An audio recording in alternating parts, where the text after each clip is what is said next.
Hi, my name is Icema Gibbs. I'm the Director of Corporate Social Responsibility. We are a mighty team of 4, and we're responsible for all of our volunteer programs, our corporate giving, our philanthropy, and our cause marketing. I got my start at JetBlue. I was minding my own business. I worked at Continental. I was a director of customer service, and my primary responsibility was the international operation. And I got a phone call about an airline that was starting up in New York, and they were interested in having somebody with my background and airport experience come and talk to them about starting up this airline. When I came to JetBlue, my first job was the director of JFK operations, which is a little bit of a strange title at the time because we had no planes, we had no people, we had no bags, we had nothing. And so my job was really helping the airline get certified from an airport standpoint. So helping to write the manual, get procedures and policies in place. We had focused a lot with tech ops and a lot on in-flight, and when I came, we started to really focus on the ground piece of the operation. My favorite part about working at the airport is the camaraderie that's there. When you work in corporate, you can be a great individual contributor, but you don't necessarily need other people to make your job happen. And at the airport, everybody needs everybody because at the end of the day, what you're trying to do is get people on a plane, and you have to work together to make that happen. What drives my passion for community outreach is knowing that this corporation was founded on always doing the right thing, and then trying to put some structure and some process around that really energizes me. But what really energizes me is knowing that when I come to work, I make a difference in somebody's life. The work that I do helps people, and you can't get much better than that. It really is very rewarding at the end of the day.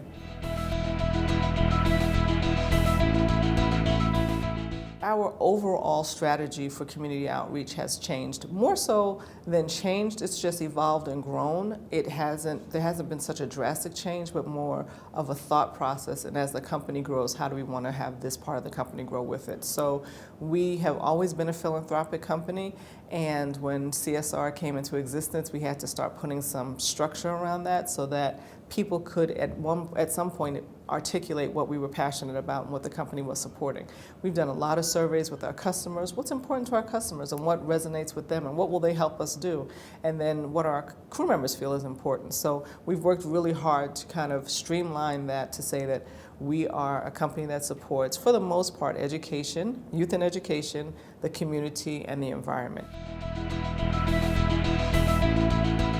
We launched the JetBlue Foundation just the other day, and it's really important for a company to have a foundation because it allows you to have very targeted, very focused, and very specific giving that cannot be changed based on the whim of an individual, the tides changing in a country, a tragedy. Our foundation is focused on providing grants and financial support to institutions and organizations that are doing work within our industry. So we're supporting specifically aviation-related programs. And so we're really proud about that. We're really proud that we're the only airline that's doing that. No other airline is doing work in our industry, and we'll be the first, and we'll do it best. I think crew members might be surprised to know that I had a radio program when I was in college, so I was a DJ, that I love music and I love going to concerts. I have been on the production team of a few HBO music specials, so I've helped produce those, and I love roller coasters. Maybe Tahiti, Bali. I envision myself in one of those luxury hotels that are on stilts, that are in the water. Just me and my family. I envision beautiful water, tropics. I envision being able to be one with nature, just for a minute. But yeah, I'd like to do that. When you ask about an actress playing you in a movie, people want the actress to look like you so they can visualize that. So taking that, I don't think this actress looks like me, but I think she's fierce, it would be Angela Bassett.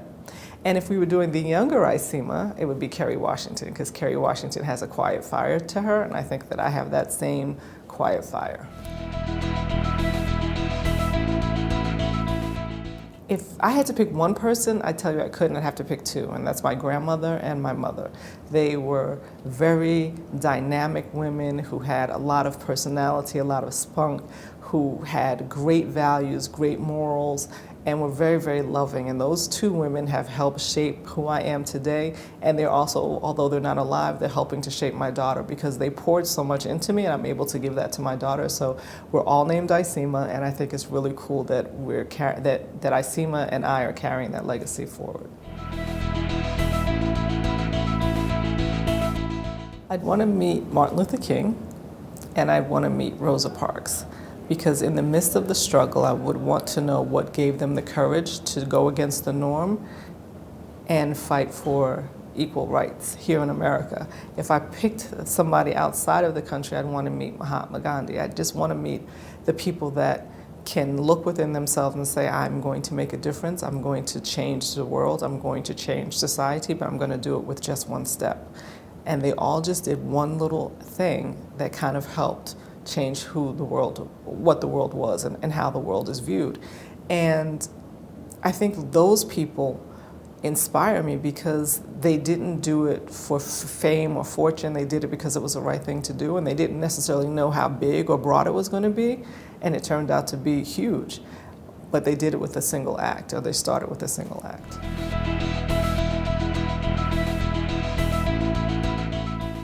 Know yourself, know specifically what you want to do, and create a path to do it. And be open to the fact that it might lead you somewhere else. If it leads you here, that's fine. How do you build your brand? You are the CEO of yourself. And how do you make sure that you are always making good decisions and moving yourself forward? So just like Dave is the CEO of this company, and we trust that he makes good decisions for this company on behalf of all of us, you have to make good decisions on behalf of yourself and your family, and then guide your career accordingly.